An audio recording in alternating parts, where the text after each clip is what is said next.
Today's video will demonstrate how to connect a .NET Console application to Salesforce using dotConnect Data Provider. You can choose between the free trial and the full version. The free trial lasts for 30 days and lets you explore all the available features.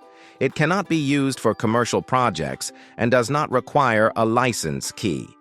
To start the trial, download the installer from the dotVart website and install it on your machine. If you purchase the full version, your activation key will be available on the dotVart customer portal.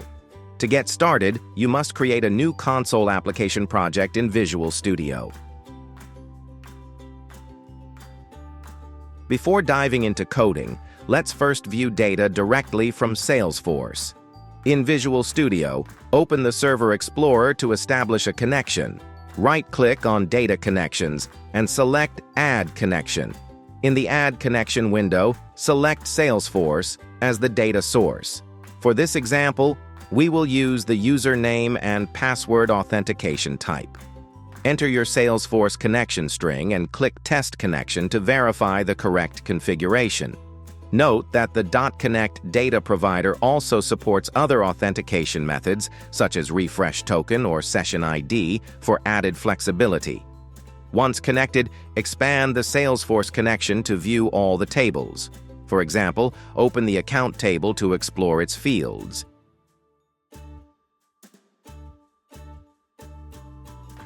You can retrieve account data to test your connection and review the structure.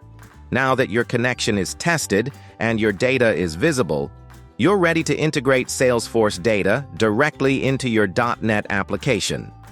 Now let's install the necessary components to enable Salesforce connectivity. Right-click on the Solution Explorer and select the NuGet Package Manager. Search dotVart Data Salesforce and click Install.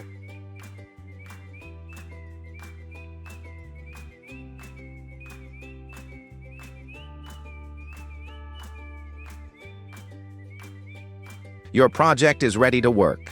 In our case, we'll configure the project by replacing the default code with a pre-written script. In this script, we'll set up the Salesforce connection string, which includes host, user ID, password, security token, and license key. In our application, we will use select command to retrieve Salesforce data. After setting up, we will run the application to ensure everything is working correctly. By executing the code, the console window will display the result, indicating whether the connection to the Salesforce was established successfully and whether the sample table was retrieved.